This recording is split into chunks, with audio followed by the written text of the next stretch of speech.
verdadero sentido de la Navidad. Había hace muchos años atrás, me voy a reservar nombres, ¿verdad? Pero había un coronel de la policía que de vez en cuando me decía: Moisés, enséñame unos tonitos de guitarra, chico, para yo entretenerme en casa.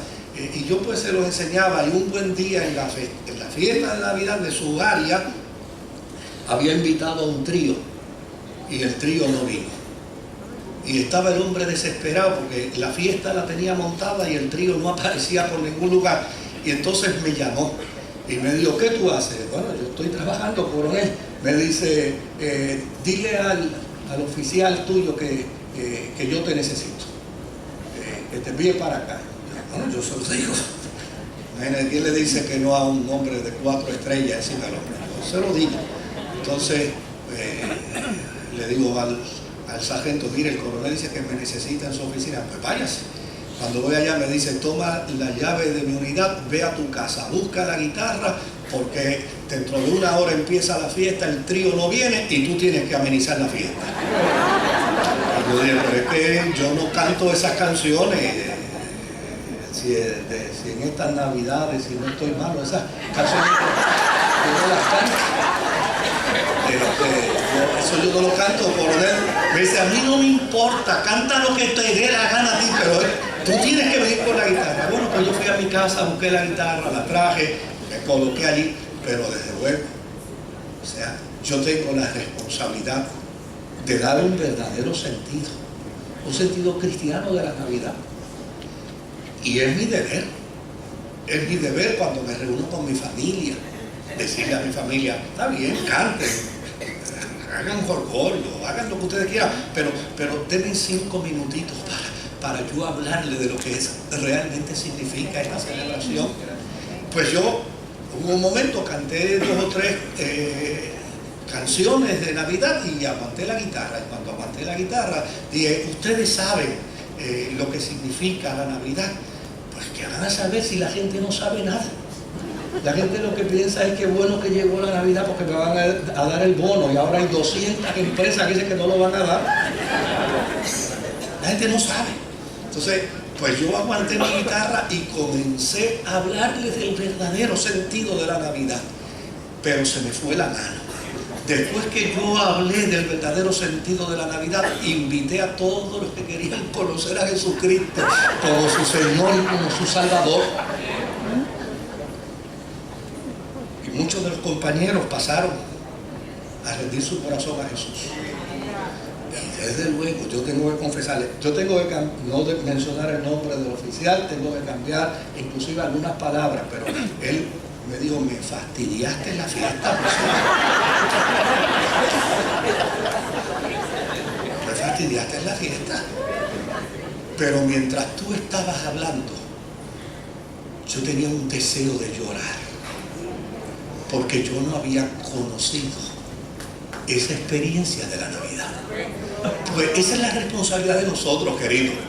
No podemos permitir que el mundo siga desenfrenado en una celebración y que nosotros estemos acá dando una nota más baja o dando una nota más alta. No, nosotros tenemos, desde el principio de la historia de la cristiandad, fue a la iglesia a la que le tocó la gran responsabilidad de anunciar que no solamente Él había resucitado, sino que el que resucitó era el Verbo encarnado de Dios.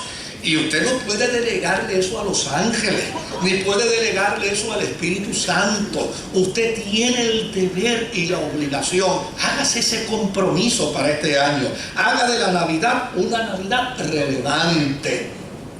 Y afirme en su comunidad, entre su familia, entre los suyos. Mire, no da mucho trabajo. Dame 5 minutitos, yo les voy a contar a ustedes algo de la Navidad desde el punto de vista bíblico, desde el punto de vista escritural.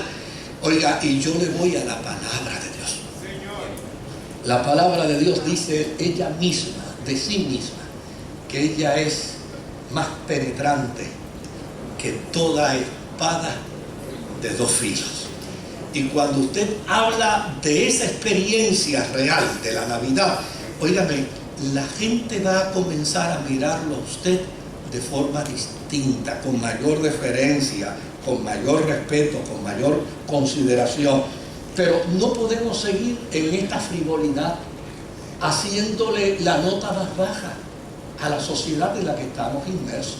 O sea, no podemos permitir que la sociedad, la gente que no conoce a Dios, nos diga a nosotros cómo vamos a celebrar la Navidad y cómo vamos a celebrar el nacimiento de Jesús. Es nuestra responsabilidad decirle a ellos cómo es que debemos celebrar el día en que el Verbo se hizo carne. Por lo tanto, necesitamos reflexionar y necesitamos compartir a la luz de las Sagradas Escrituras lo que sucedió el día en que se celebró la primera Navidad. Ese día es bíblico, ese día es escritural y ese día necesitamos compartirlo. Mire, una de las cosas que a mí más me sorprende de la Sagrada Escritura es cuando dice que hubo un gran concierto de ángeles que cantaban. Estaban unos pastores apacentando sus rebaños. Dice que de momento ellos escucharon un concierto de ángeles que cantaban gloria a Dios en las alturas y en la tierra paz. Oiga, esa experiencia no es un accidente histórico. Esa experiencia tiene el contenido teológico de la verdadera celebración de la Navidad y tiene el contenido necesario para que nosotros hagamos de la experiencia de la festividad navideña una relevante. El jueves en la noche,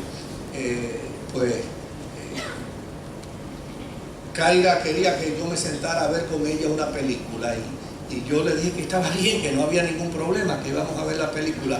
Pero corriendo los canales de televisión me encontré con un concierto de Navidad en los Estados Unidos y desde luego le dije, Kaira, vamos a ver esto un momentito. Y me dice, yo no te invité a ver conciertos. Obviamente la negociación y luego la invitación a un yogur, todas esas cosas hacen milagros. Y la convencí. Oiga, tengo que confesarles que me llené de emoción, me emocioné cuando la cantante que estaba obviamente dirigiendo el concierto, en un momento hizo un paréntesis para decir, yo celebro con gozo, con pasión la Navidad porque Jesucristo ha entrado a mi corazón y ha hecho de mi vida un concierto de esperanza. Y yo me emocioné, yo me llené de alegría. Yo dije, qué maravilla, qué extraordinario que una mujer que ha sido invitada a un concierto dentro de una universidad pueda afirmar que ella no ha llegado allí para que la gente mueva los pies. Ella ha llegado allí para hacerle saber que la experiencia de la Navidad en ella es como la experiencia que vivieron los pastores de Belén el día que nació Jesús, donde dice que escucharon la buena noticia de los ángeles que decían gloria a Dios en las alturas y en la tierra paz. Por lo tanto, ¿qué es Navidad? Navidad es reconocimiento pleno de que en todo el universo se anunció que había nacido el Verbo encarnado de Dios y que como resultado de ello se le anunció el nacimiento a los seres humanos. Se le anunció el nacimiento al hombre pobre. Se le anunció el nacimiento al hombre marginado. Oiga, no había una persona más marginada que un pastor de ovejas. No había una persona más marginada que un pastor de ovejas. Este hombre, este ser humano, tenía que salir de su círculo familiar para irse a los montes, para irse a las praderas, a pastorear y a cuidar sus ovejas. Y muchas veces hasta la familia se le olvidaba que existía, ¿Se acuerda la historia de cuando Samuel fue a ungir a la casa de Elí, fue a ungir a David como rey? Fíjense que hasta el padre se le había olvidado que tenía un hijo que era pastor de ovejas. Fue al final cuando Samuel le dice, pero no, tú no tienes más hijos, chico, porque me has traído a todos tus hijos, pero ninguno de ellos es. Dice, se me olvidaba que hay uno, que sí, que lo tengo por allá pastoreando ovejas. Ahí se ve precisamente hasta dónde llegaba el grado de marginación de los pastores. Oiga, el anuncio de la Navidad bíblica le hace saber al ser humano lo que el querigma del Evangelio plantea, que Dios no hace acepción de qué. Dios no hace acepción de personas. Se va a entretener usted con guirnalda y que no le prende como usted quería que le prendieran y no tiene los colores que quería que... Si hay un mensaje mucho más relevante que ese. Usted sabe lo que es que nosotros en esta temporada de crisis que tiene nuestro país, donde hay gente que se siente marginada, donde hay gente que se siente abandonada, donde hay gente que siente que le han dado la espalda, que usted pueda llegar para convertirse en la voz de un ángel, anunciando la Navidad y para manifestarle a ese ser humano que el cielo tiene un mensaje de esperanza con el nacimiento de Jesús, el Verbo encarnado de Dios. Y es un mensaje que puede producir lo más deseado, lo más anhelado, lo más necesario para la vida del ser humano, que es la paz. No hay nada más importante para la vida como la paz.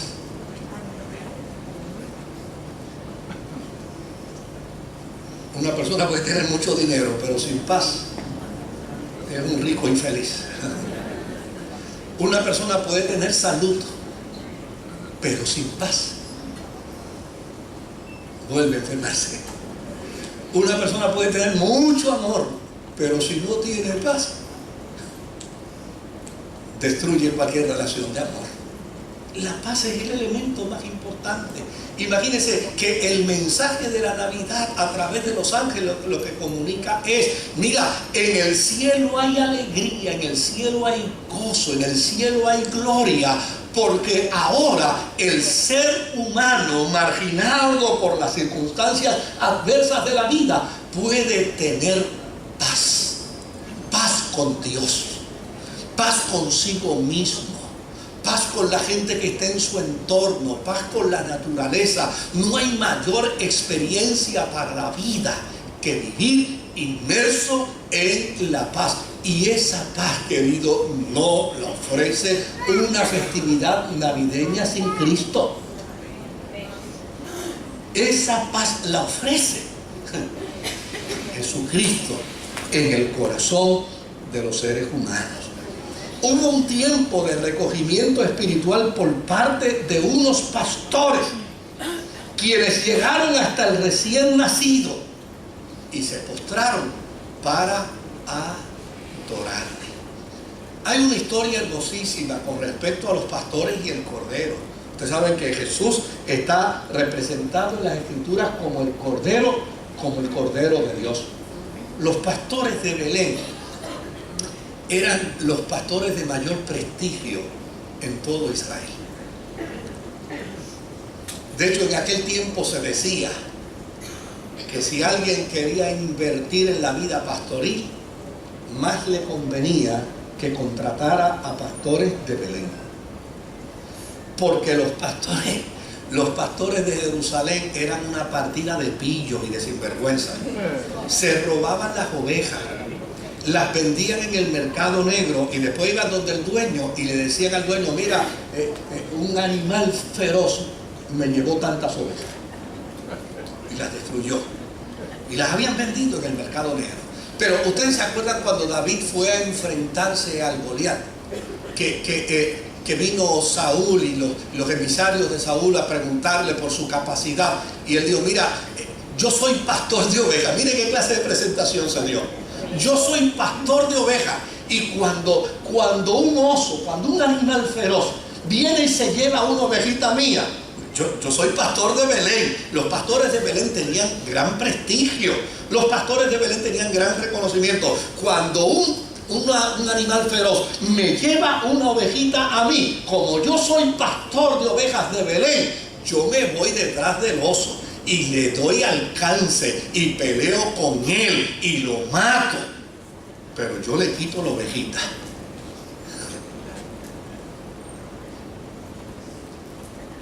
Los pastores de Belén eran tan importantes y eran tan bien reconocidos que para que se cumpliera la escritura, Jesús nació en Belén. Y mire, si los pastores de Belén tenían tanto prestigio, que la mayor empresa de venta de ovejas para sacrificio la tenían los sacerdotes de Jerusalén. Pero los sacerdotes de Jerusalén confiaban que los pastores de Belén eran los que mejores podían preparar sus corderos, sus ovejas, para el sacrificio. Ahora, mire qué mensaje más hermoso, qué mensaje más maravilloso. Ahora resulta que son los pastores de Belén los que llegan al pesebre y reconocen que allí está el Cordero de Dios. ¿Qué mejor que los pastores de Belén para reconocer que el que estaba en el pesebre era el Cordero de Dios que quitaría los pecados del mundo? Por lo tanto, la Navidad es el anuncio de aquel que puede provocar de manera auténtica redención, reconciliación, paz con Dios. Tal vez alguno de ustedes pensará, oye, pero ¿qué distante estamos entonces? Sí, probablemente lo estemos. Probablemente nos hemos dejado empujar por una celebración navideña hueca, vacía, frívola. Probablemente nos hemos dejado empujar por una celebración de la Navidad que solo lo que pretende es el consumismo.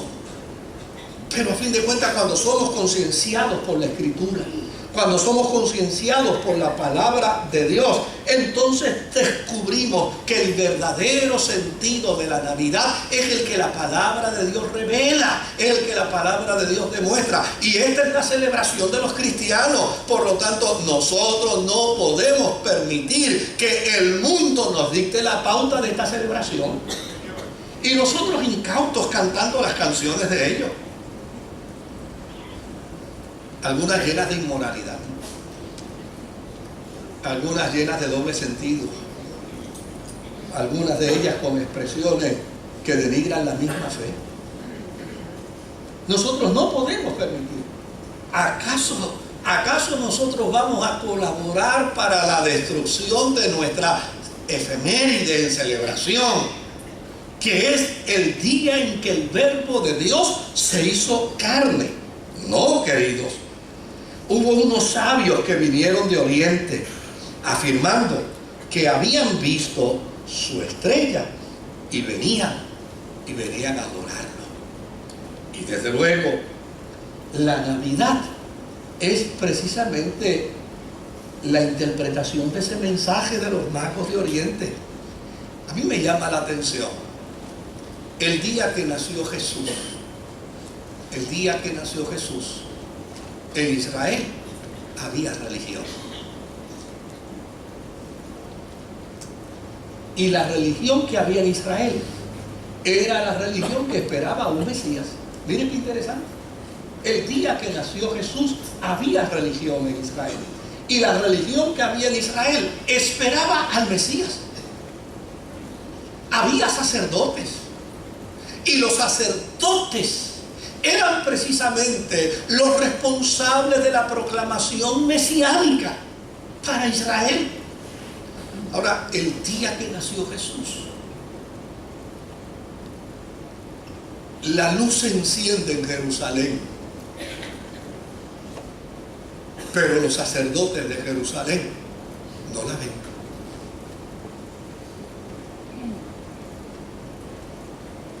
¿Se da cuenta cuál es la preocupación que yo quiero proyectar en ustedes? Tenemos que tener cuidado, no voy a hacer que a nosotros se nos estén sentiendo la luz en nuestra tierra y no la veamos.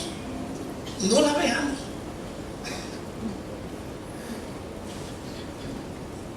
Yo creo que si le preguntamos a muchos cristianos hoy, dame un sinónimo de Navidad, probablemente dirán arbolito o lechón asado. Dame un sinónimo de Navidad y probablemente pensarán en compras. La luz se ha encendido entre nosotros y no la vemos. Y mire lo extraordinario. Unos magos de Oriente, que cuando usted lee lo que ellos están planteando, óigame, a veces declaramos una guerra contra la astrología y contra la ciencia oculta y contra todos esos fenómenos, pero esta gente no estaba tan lejos de esa realidad, de ese tipo de vida. Fíjense lo que ellos dicen: su estrella hemos visto en el Oriente. ¿Por qué razón dicen su estrella hemos visto en el Oriente? Porque ellos estaban vinculados al sistema astrológico de aquel tiempo. Ellos entendían que la vida de todo ser humano está destinada y guiada por una estrella. De hecho, hay cristianos que todavía lo creen. Hace unos años atrás, una persona me dio yo estaba detenido en una esquina de calle y él iba en un taxi, se detuvo y me dijo: ¿para dónde va? Yo voy más adelante. Me dice: pues móntese. Y me montó en el taxi y cuando me monté en el taxi me dijo: ¿sabe por qué le di pon? Le dije: no sé. Me dice: es que yo veo una similitud en usted muy parecida a la mía. Le digo: ah, mira qué bueno, eso me alegra mucho. Me dice: ¿de qué signo zodiacal es usted?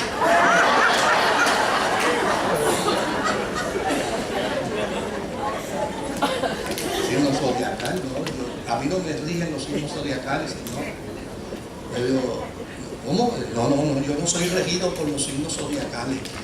Mi experiencia es totalmente distinta a los que conocemos a Jesucristo. Somos guiados y dirigidos por el Espíritu de Dios. Y los que son guiados por el Espíritu de Dios no necesitan ni a Virgo, ni a Libra, ni a Sagitario. No necesitan ser dirigidos y guiados por estrellas, porque a los que son guiados por el Espíritu de Dios son guiados a toda justicia y son guiados ¿qué? Hacia toda verdad. Ahora, lo que a mí me maravilla dentro de esta historia es precisamente que estos sabios de Oriente, o magos de Oriente, o astrólogos, como usted le quiera llamar, esta gente afirman que la salvación, afirma que la salvación es para todos los seres humanos, que intencionalmente están buscando la gracia de Dios, aunque anden por caminos equivocados. Y yo no sé si eso puede